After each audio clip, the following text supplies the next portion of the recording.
And welcome back. It's been a bit since I worked on this Let's Play, and for very good reason. The first being that I caved. I have to look up some of the old guides to refresh my mind on how some of the game mechanics worked, and how some of the sparking types and mastering types worked.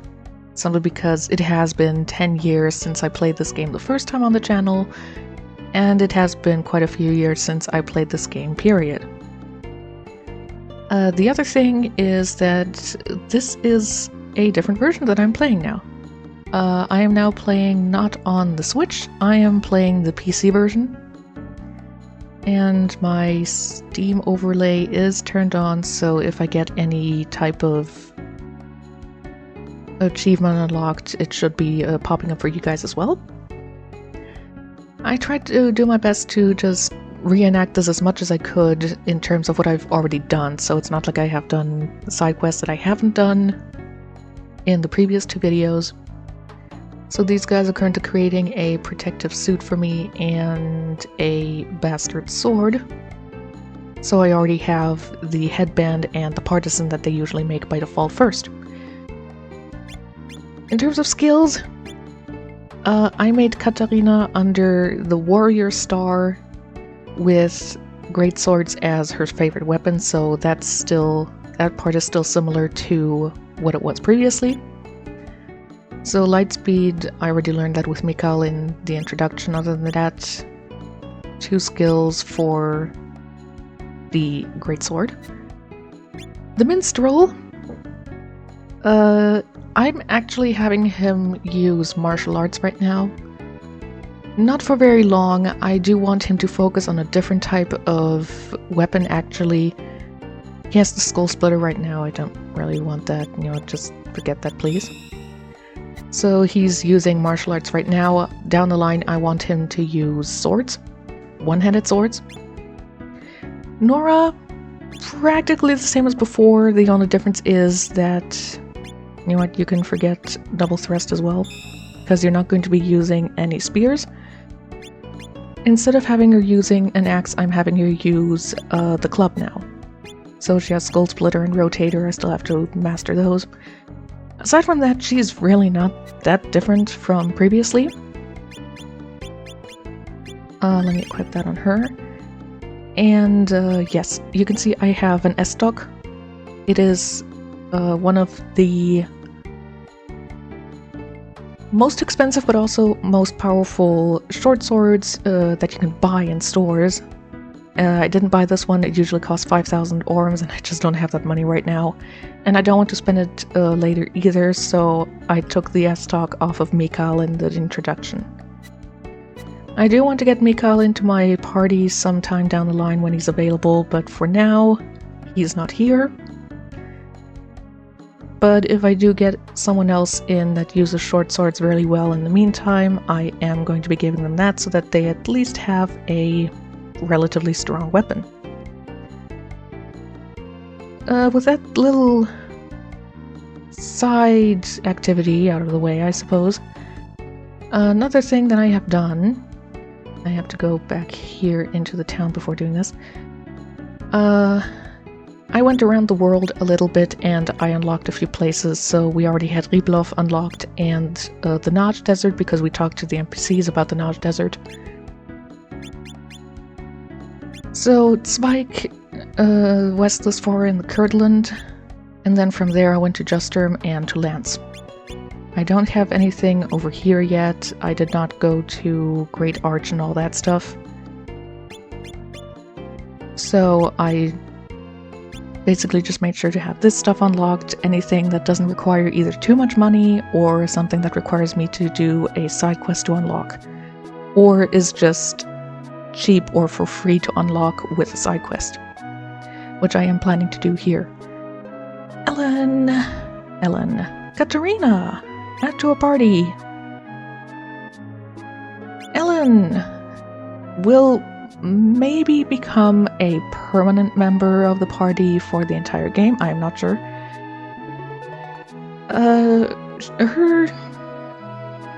Her best use, if you recruit her as a character, is Kung Fu, or martial art. I know that the minstrel is using it right now. Like I said, I'm not going to have him focus on it the entire time. Ellen is going to focus on it because she's really good at it. She is one of the best martial art users in the game, if you recruit her. If she's your main character, then she is better at using axes. I am going to keep the axe on her first because she has Tomahawk unlocked right now, and that's a really good skill to have because it allows me to attack people in any place that they are, not just in the front row. I can attack the back row, which is going to be important for some enemies, I suppose. And yes, I have a spare rigid letter, just to get her relatively on par in defense with all of us. So she's going to be... Actually, let me teach her kick. Of course, now it's going to be a bit of a race. Which of them, between the minstrel and Ellen, is going to learn what martial art type of weapon skill first, and which one is going to master it first. Personally, I'm placing my bets on Ellen. I can't talk. Formation bulwark, because it's neither strong, neither weak. But I do want Nora and Katarina on the front because they have... Yes, they have the highest HP right now. With that enough talk out of the way, do you have anything I could grab? Yeah, you still sell the hand axe, but nothing better. Skill salts might actually be really good to have. You know what? I'll grab one. Skill salts, they heal 30 SP, and with the stuff that I want Nora to master right now, I need them because Nora's really gonna eat through her SP.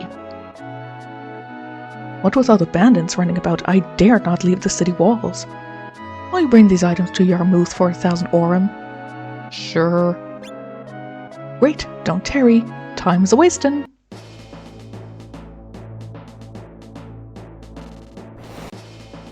I was about to say, that was a bandit. If you come and do this side quest later in the game, the bandits will be gone and you will instead be fighting typical monsters here, which is bad because you do want to do something here to get either a new location along with a few side quests or to unlock a different character.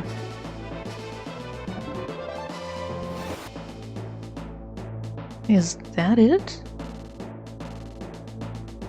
No, there's another one. No, still not enough. I thought there were enough bandits on the first screen to do that. No, I've got to do it on the second screen. Alright. No biggie. Okay, so one more enough was enough to do that. They start calling retreats. Corner one of them. Spare me! I'll give you anything! I want money. I prefer to not do this. They don't give a whole lot, and it increases your invisible greed counter, which can lock you out of a certain number of side quests. I want info. Our hideout rests in Stanley's outlying mountain range. Great! Thank you so much. But I'm not quite done yet. I'll give you anything. Tough luck. Okay, not quite what I wanted to do. Second attempt, but Nora did learn the counter for the club. Just hasn't mastered it yet. I'll give you anything. Tough luck number 2. We should be able to sell them for a good amount.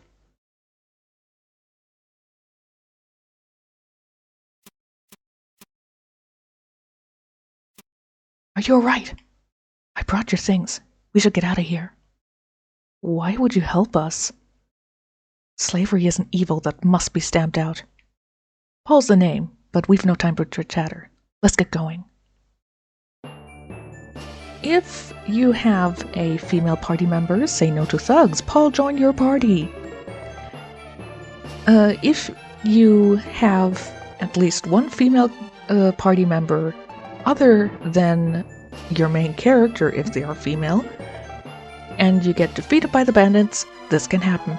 and this is also how you can unlock Paul early as an available character to recruit. Paul is, well, he is an ex-bandit. You can also meet him by finding out where the thieves' hideout is, talk to him there, tell him that he'll leave, and then once you have closed one of the abyss gates, he will be available for recruiting. You can see he's good at swords. He's also rather good at bows. I personally think he's not that amazing at bows. He's mixed. He can do a lot of things. So he's pretty... You can mold him to whatever you want for the most part. But usually people use him for bows or for swords. He has parry for the sword, rapid volley, and shadow weave for the bow. Very good, actually. Do you have any good equipment? A long sword and a long bow. You know, I'm going to take that, thank you. And in order to make sure that we all die, I have to take everyone's equipment off, so let me just put it back on everyone. And a phoenix hairpiece for you. Rigid leather and a budogi. Leather boots. No, the silk shirt, the leather boots. Nothing else for you right now. Okay. She doesn't have any SP, which is unfortunate, but you know. I do have... I got a skill salt as one of the drops, so that's very nice. Formation! He doesn't really seem to give you any good ones. Whirlwind is one that I usually use with a 5-person party because it just improves speed for everyone. Seer's Focus is more for when I want to level up magic, which I don't want to do right now. Tiger's Ferocity is really good for defensive stuff. Hunter's Gambit, perfect for bow users. Not where I wanted to put you. Let me put you there for now. So let's see if I can master any techniques with Paul before leaving.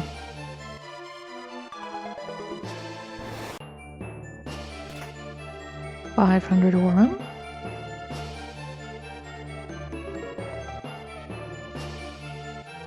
And there's another 500 Aurum in here.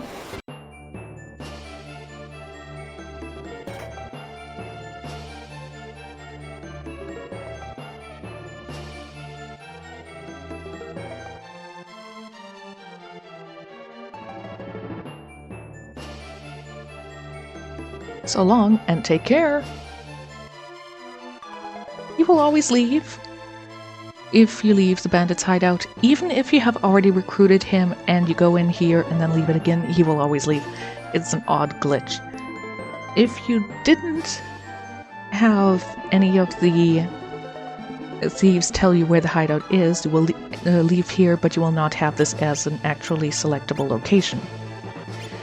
This does mean that we technically failed that particular side quest, so we are losing out on the 1,000 Aurum that he was going to pay us, but we did get 1,000 Aurum from the bandits by stealing from them. Talk to him again. And he has a second one where we do things to bring it to Pharos for 2,000 Aurum, so double than that. He doesn't really mind that we lost the stuff and we didn't get any money at all. Bandits are still here.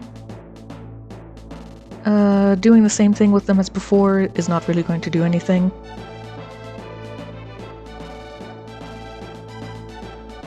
Are there absolutely no enemies here? Ah. That's surprising. Because usually there are still bandits and a few monsters on the second screen. That was an easy 2,000 Aurum. And I didn't have to spend any money to arrive in Pharos.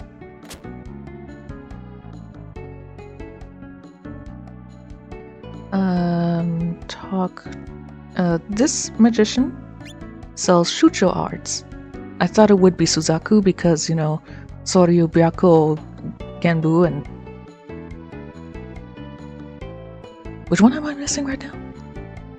Genbu, Byaku, Soryu, and Suzaku, yeah. But it's shucho. Not sure. That's what it's called. Katarina has some affinity with fire as her magic, and fire can be good. It's usually more helpful / important towards the end of the game, but it's always good to start up building it up early. I personally don't really like fire much because you get air slash, which is the default one, which is attacking. You get flash fire, boosts your speed. Self-immolation, which means if someone attacks you physically, you burn them once back. Feather seal, hide behind a barrier of feathers, so the accuracy of the enemy goes down because you're not being hit. Bird song, use a shrill sound at the start of the turn that damages both enemies and the party and wakes up sleeping characters and interrupts magic. Pretty good overall. Wall of fire creates a wall of flame that wards off heat and ice, damages enemies at higher levels, so if it's on a higher level you put it up and at the end of your turn it attacks the enemies once. All sounds very good, but I don't know, I think Wall of Fire is a little too slow in attacking for it to really be worthwhile as an attacking type of spell. And the rest is mostly, it's boosting, but it's also not really that great.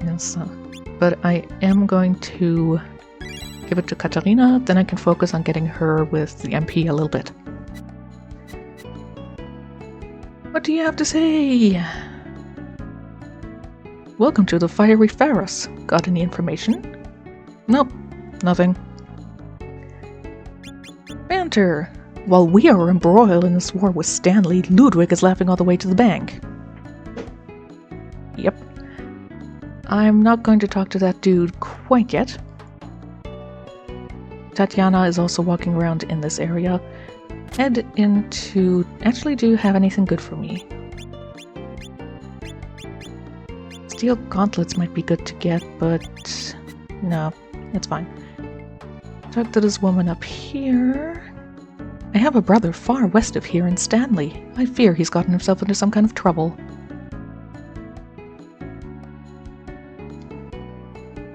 And we have unlocked Stanley while we are at it. The Stanley pub, as a contrast, sells Genbu magic. Personally, I think I like Genbu a little bit more. So Water of Life, healing for not much money, that's good. Libation, cure any status ailment other than petrify, so more healing. Water Column creates a pillar of water to block enemy attacks. That's really good. Sparkling Mist creates a fog to lower the enemy's accuracy. I think it also lowers their magic defense. Thunderclap, all foes attack the enemy with static electricity and interrupt magic spells. I think this is a lot better in terms of healing and attacking, so it's also a good balance in terms of magic. Unfortunately, none of the characters I have right now are very good at using water magic or at mastering it, so I'm not going to use it quite yet. Maybe I'll get someone down the line. Hi! Leave me alone! Okay. Dude! There's someone just like you in the next city? Oh, Master Smith. I don't know what kind of accent you have there, man, but it's difficult to read. The lad's done quite a bit of grown up, hasn't he? It's settled. I'll give it another go. Craft armor, please. And since I have done... yes, that's another thing I have to correct. In the previous video, I said that the number of characters here determines how fast I get things. I was wrong. The more characters you have working on a specific type of weapon or armor, the more options you have. So since I have 2, I had the option of making 2 different weapons. Since I only had 1 here, I was only able to get 1 armor as an option. What actually determines it is the number of battles. Usually it takes you fighting 15 battles for them to be done crafting whatever you wanted them to craft. Since Nora is in my party, it has been lowered down to 10. So you have successfully crafted the protective suit. And you have the bastard sword. Wonderful! So, two options, the falchion and the halberd. I'll go for the halberd, although I don't have anyone using spears right now. I can make the Ring of Demise. I can't actually because I need a death shard for that, and I don't have it. Chris Knife, I need a meteorite shard for that, and I don't have that either. So armor is not going to be made for me right now. It's a pity. Taking a quick look at my HP, it's still not very that good. Not much higher than before. I think only by 8 points. I need to stock up on getting some... Yeah, I need to get some bombs. I should also sleep, just to get everyone's SP back.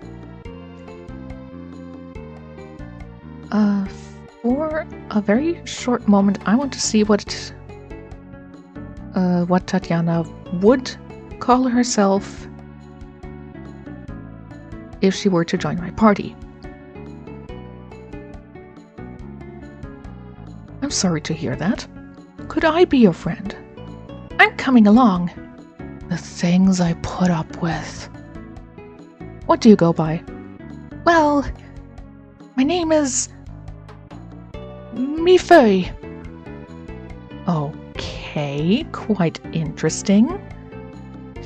Tatiana, like I said, she can be good if you take the time with her. But as you can see, she has 1 level in short swords or spears. She has 3 SP, that's not bad. She's okay. She can be good. She starts off with a flurry in her inventory, so she can be good for a short sword user. The more important thing is that what she goes by. By default, she has an affinity with moon magic. Depending on what she calls herself, she will have extra affinity for solar or lunar magic. She calls herself Mifei for me, so she actually has a decent affinity in sun. If she called herself something like Tart, would be a decent affinity in moon. If she had called herself Candy, she would have the best affinity for moon magic, and she would be an excellent moon magician at this point. Unfortunately, I don't really want to use Tatiana, so I will just be going back to Ribloff. I can't stand this town! And she left my party again, thank goodness. Before we leave, let's go back to Pharos and talk to the dude that I didn't talk to previously. Because yes, he is another one of the apprentices that we can get back.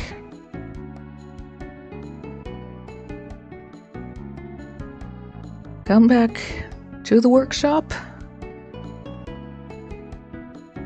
And I want him to craft armor to see. My third option now is bestial leather. I need Morax leather to do that, and I know an exact place where I can get it with the water dragon at World's End, but I can't get to that right now. It's going to take quite a while to get there. Pity, I thought getting another person there would actually help. With that out of the way, I don't quite want to go into the bandits' hideout right now. I want to go there a bit later. I do want to... Excuse me, old man. I want to spend some money and go to the Great Arch. Outstanding! How different you look when you actually step on sand. So, this Great Arch, it is a tropical paradise.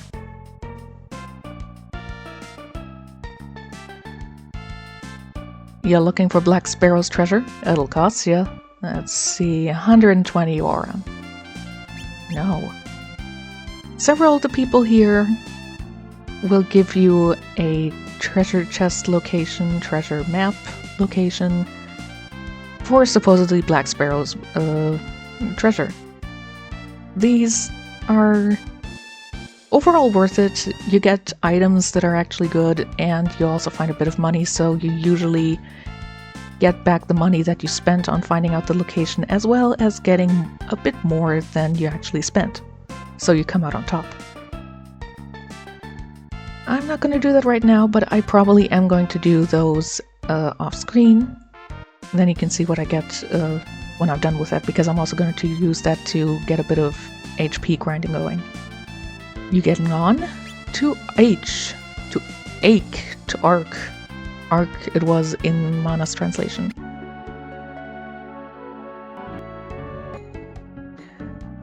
Welcome to this little place. It's going to be a bit more important later on. This woman. I could make Twig of Life if I had a Root of Life. I don't have one right now. You can find some, I think even one in one of the treasure caves.